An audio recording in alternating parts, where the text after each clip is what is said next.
धुकुटी नागाने कधी कडवी भ्रुकुटी कधी मायेने भरती पोटी कधी मायेने भरशी पोटी आजी जिव्हाळा जाणून चित्ती आची जिव्हाळा जाणून किडी शरण तुझ्या पायी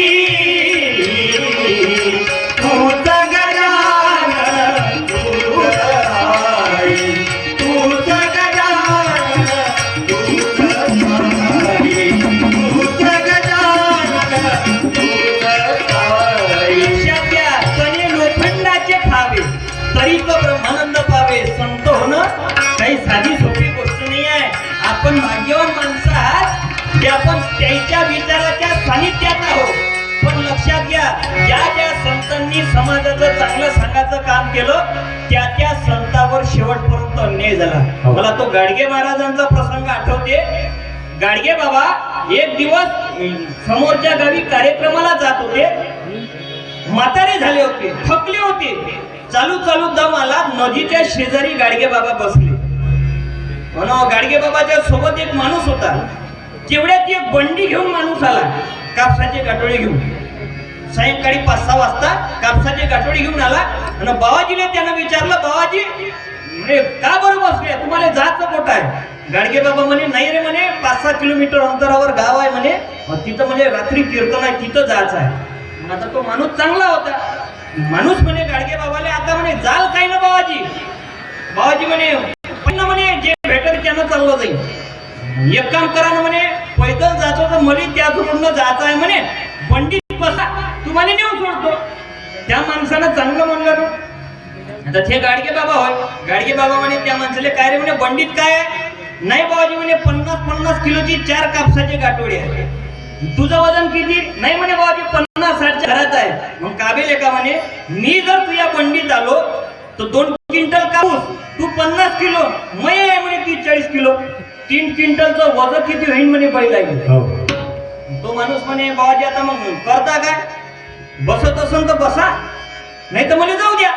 गाडगे बाबा म्हणे मला न्यायचं आहे का तुले? हो. एक काम कर म्हणे, तू खाली उतर, तू कापसाचे गाठोडे घेऊन ये म्हणे पैदल, मी जातो म्हणे बंडी घेऊन.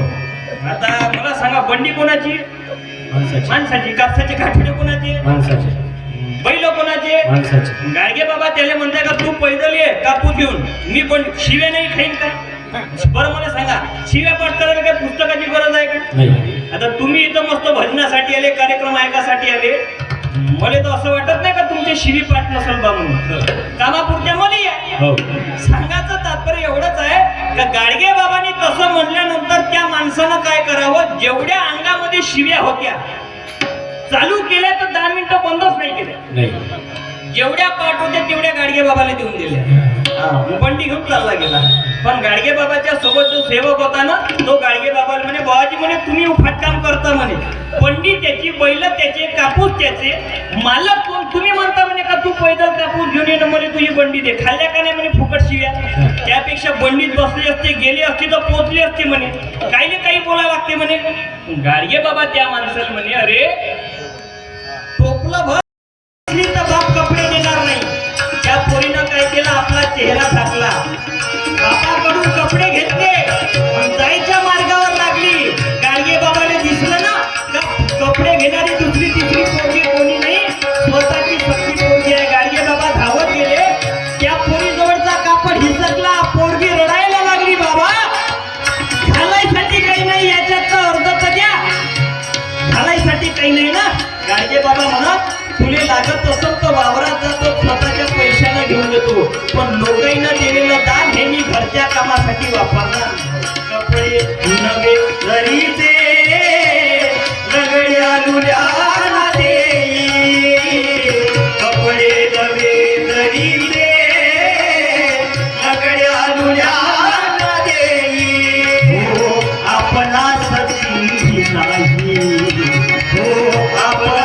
अरे गाडगे बाबाने चिंध्या पांघरल्या, साजऱ्या चपलाही घातल्या नाही. एका पायात सैनिकाचा बूट, दुसऱ्या पायात पायाची स्लीपर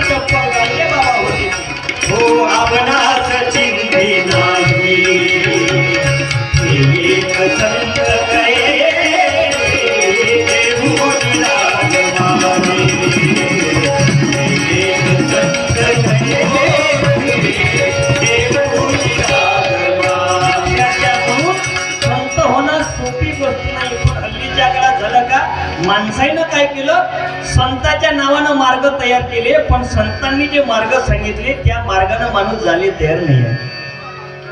गावागावात म्हणजे पुण्यतिथी जयंती म्हणजे दिवाळी झाली आजकाल. यवतमाळ जिल्ह्यात तसंच झालं ना. 15 दिवसाच्या अगोदर कार्यक्रमाला गेलो, गावाचं नाव नाही सांगत, प्रत्येक घरासमोर रांगोळी सजली. 15 पोरं एकत्रित झाले, पुण्यतिथीचा कार्यक्रम करायचा, प्रत्येक घरासमोर रांगोळी सजली. काल्याचं कीर्तन होतं. पोराईनं काय केलं, गावातून मिरवणूक करण्यासाठी एक रथ तयार केला. त्याच्यामध्ये 4 जणांना बसवलं. एक गाडगे बाबा, तुकडोजी बाबा, छत्रपती शिवाजी महाराज आणि बाबासाहेब आंबेडकर 4 जणांना बसवलं. मंदात मध्ये बसवलं. अर्धा गाव फिरला. फिरत पर्यंत काही नाही बोलले ते. अर्धा गाव फिरणं झाला. अर्धा गाव झाल्याच्या नंतर एका पोराली आली असेल ना तलब तंबाखाची. तो होता गाडगे बाबा. गाडगे बाबा तुकडोजी बाबाला कोंबाले.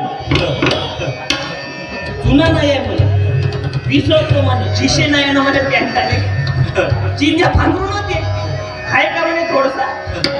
तुकडोजी बाबा म्हणे मले पैजामा नाही आहे. अरे मला सांगा, आयुष्य गेलं रे संताचं. व्यसन करू नका, व्यसन करू नका. पण माणसानं ऐकलं नाही. महाराज म्हणतात कि मोटर चली बड़ी तेज से, मोड़े न टर्निंग पर कहीं, तब तो समझना आज का जीना भरोसे का नहीं. वैसे समय को देखकर आदत नहीं सुधराओगे, तब क्या कहे तुम जियोगे या तो कहीं मर जाओगे.